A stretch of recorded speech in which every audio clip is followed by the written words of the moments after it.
maybe that's why I took it so serious, is I just look at that as like, I don't know how they could do that to me after all I'd given them, including, all the years I've been with Sean. But, you learn from life's lessons.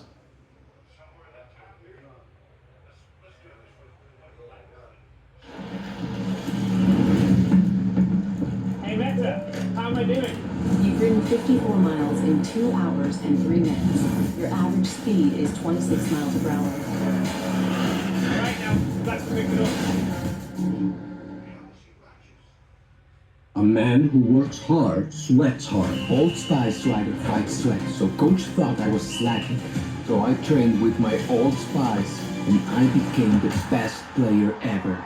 Sometimes a man must overcompensate.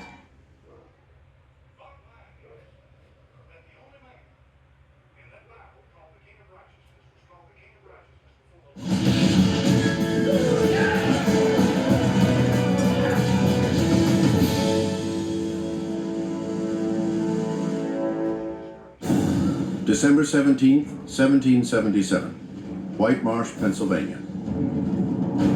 A battered Continental Army, or what remains of it, marches north through the driving snow in search of winter quarters. The year's campaigns have taken a heavy toll on the soldiers. Their clothes are tattered, their spirits down. The Commander-in-Chief, George Washington, is feeling the strain as well. 3 months earlier, another American general, Horatio Gates, catapulted himself onto the national scene by defeating the British at Saratoga, New York. The victory has given America a new war hero, one with boundless ambition. Horatio Gates wanted to be commander-in-chief of the American Army. And it goes much beyond that. Whoever was the victorious leader of the revolutionaries would emerge as the leader of a new nation. At the same time that Horatio Gates's stock is on the rise, Washington's is in free fall. At Brandywine, Pennsylvania, the Americans fought the largest engagement of the war so far, and Washington suffered one of his worst losses. 1,000 American soldiers are wounded or killed, and Washington is forced to retreat north into New Jersey. The victory at Brandywine gives the British the prize they were after, the rebel capital, Philadelphia. Independence Hall, the seat of rebel power, now sits empty, a burning reminder of Washington's failures.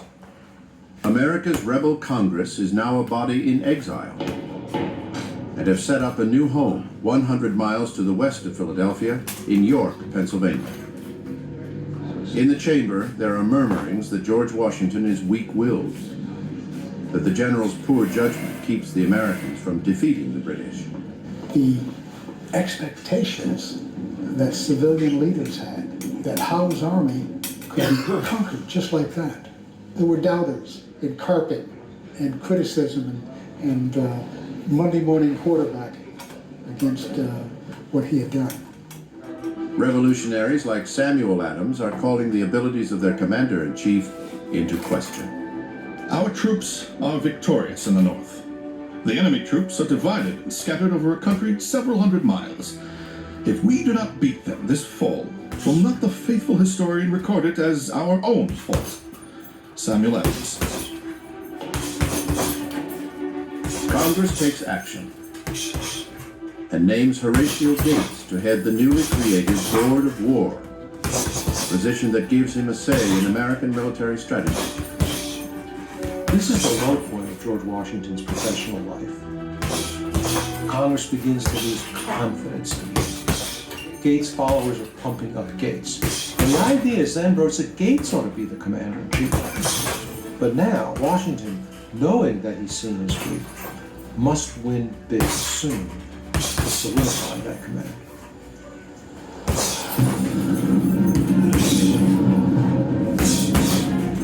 But the Continental Army is in no shape for a fight. And in 18th century warfare, winter is the time to rest, to train, to resupply. For Washington, Now is the time to rebuild his army and his reputation, and do it before the winter is over. It will be an uphill battle at the soon-to-be storied Valley Forge.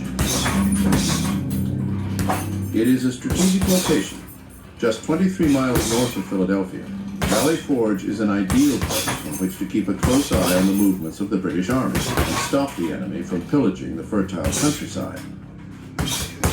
Sitting on a plateau, the camp is easily defensible. Creeks and the Schuylkill River provide a natural fortification to the camp. But building and running a city a third the size of Philadelphia is a mammoth undertaking. Washington throws himself into the work. He designs the camp himself, down to the last detail. The layout of the barracks, the placement of roads, the location of its defenses. Washington enacts strict rules to fight typhus and dysentery. Soldiers who do not use proper privies face 5 lashes to be administered on the spot.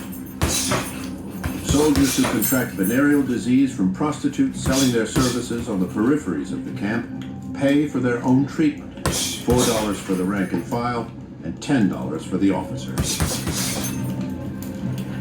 These seemingly mundane tasks consume all of Washington's time.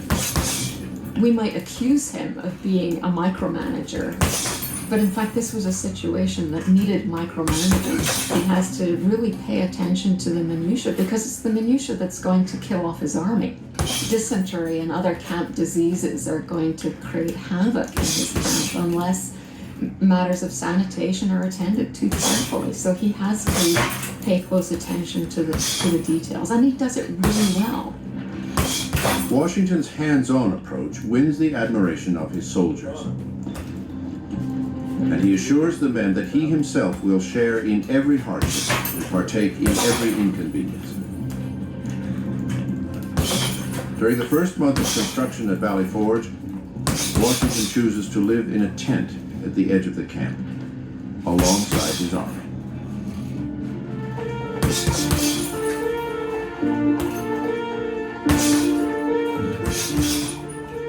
Life in Philadelphia, however, stands in stark contrast.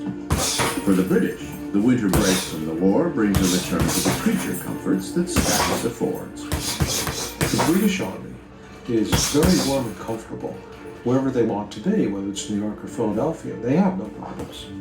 Their problem is deciding which tavern to drink at night. The British may have lost at Saratoga, but they hold the rebel capital and are savoring it for all it is worth. Evenings are filled by social gatherings, and each Thursday there is a ball where Philadelphia's high society loyalists mingle with the British officer class. Back at Valley Forge, the temperature hovers around freezing. Many of the soldiers are forced to wrap their feet in rags for lack of shoes. But the men make do, fighting off the cold by playing cards, mending their clothes, and learning new drills. For soldiers like Joseph Hodgkins, the 34-year-old cobbler from Massachusetts, letters from home are a bittersweet reminder of what has been left behind. My dear, I have looked for you till I know not how to look any longer. Monday afternoon I was very low in spirits, almost despair of your coming home. Brother Perkins and sister send their love to you. Your most affectionate companion till death, Sarah.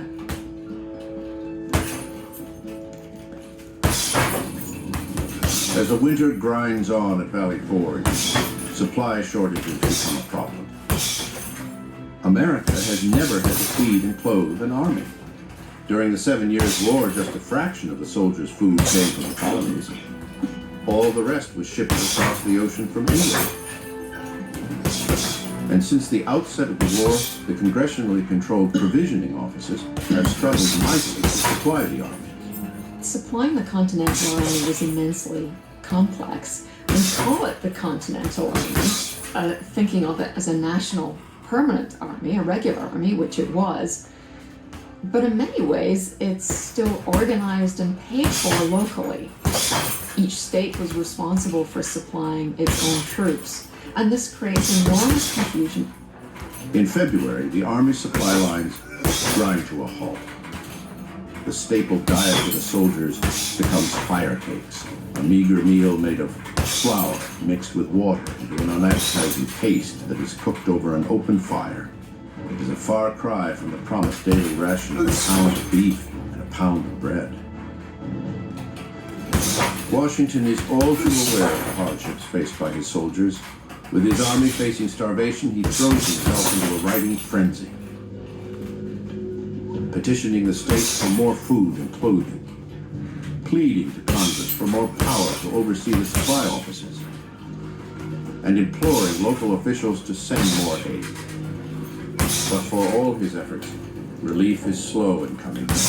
Washington will need help to turn his army back into a fighting force, and it will come from a most unlikely source. A new arrival in camp, a Prussian, who goes by the name of Frederick William Augustus Heinrich Ferdinand, Baron von Steuben.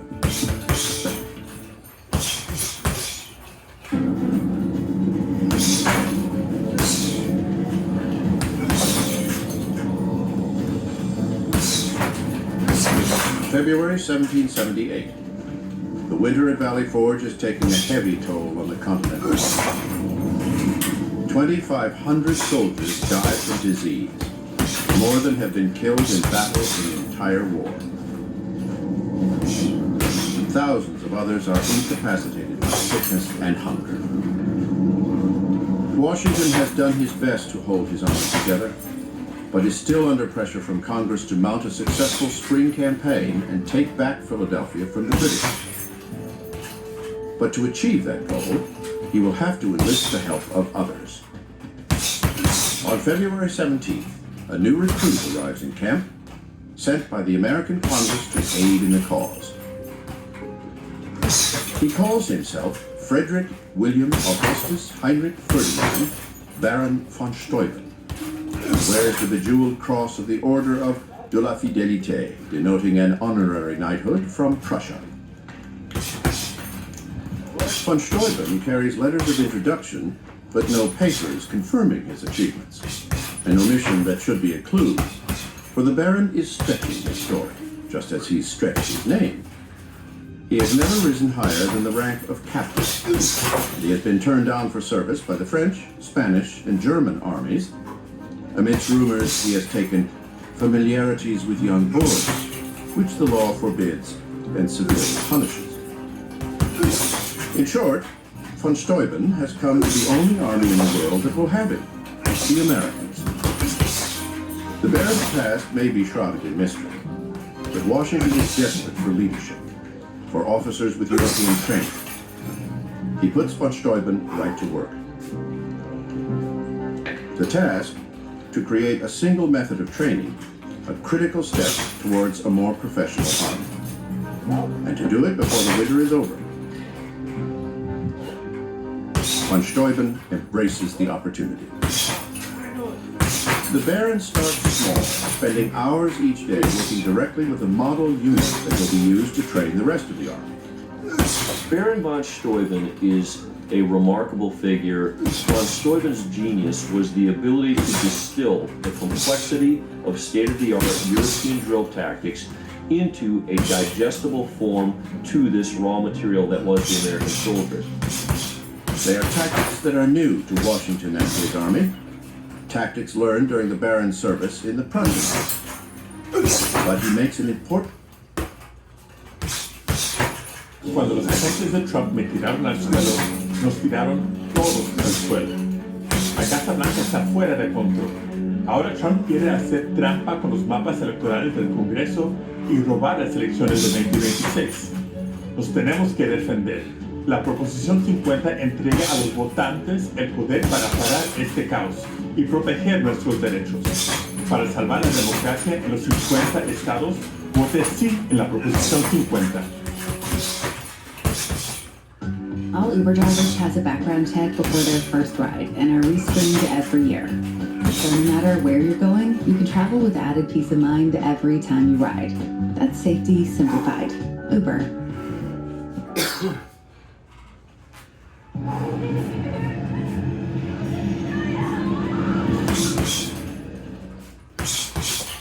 Come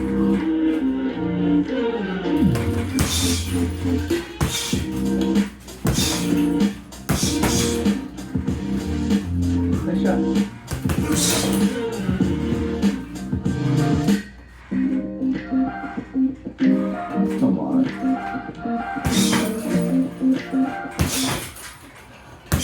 Makes important adjustments in the way he teaches them. But von Steuben recognized that he was not dealing with Prussian conscripts. He recognized the individuality and the Republican notions of the population of troops that he dealt with, and he was able to take principles and tactics and give them to this force in such a manner that they were willing to receive it and that they were able to transform themselves from virtuous Republicans into soldiers in a professional army. Under von Steuben's tutelage, the soldiers learn how to form solid, orderly columns, how to properly load and fire a weapon in formation, and the proper use of a bayonet. The army that comes out of Valley Forge is in many ways much more sophisticated one than the one that goes in there. Von Steuben brings a new level of professionalism to the army, and that by itself creates its own sense of professionalism. It creates its own sense of belonging. They're belonging to something larger than themselves. In a matter of weeks, the ragtag unit is marching in lockstep. Soon, every soldier is taught the von Steuben technique. It becomes the foundation for the Army's first training manual. Washington's army is slowly remade. It is nearly battle ready.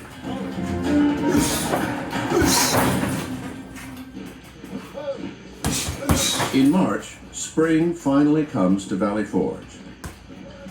The dark months of winter begin to fade away. Yet food shortages have been a recurring problem. For the young General Nathaniel Greene, watching his army go hungry is more than he can bear.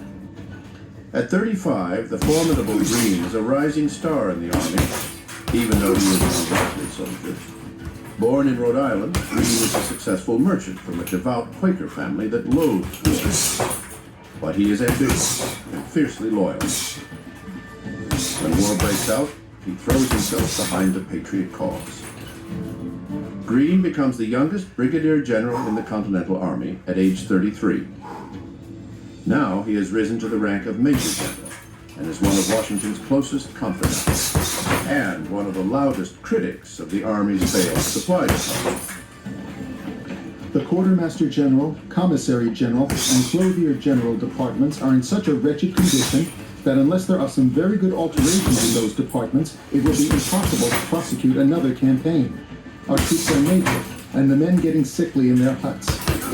Nathaniel Greene. Greene's experience as a merchant leads him to take matters into his own hands. He leads foraging parties into the Pennsylvania countryside to round up food and supplies. But the citizens are often unwilling to give up their property, even to an army fighting for their independence. It creates a precarious situation. Washington didn't want to alienate the local civilian population. He did what he could to supply the army, but he wants to protect that relationship with the local community. But desperate times call for desperate measures. When persuasion fails, livestock and grain are occasionally taken at the end of a musket. Greene leaves the scared civilians with the only reimbursement his army is offering, the promise of future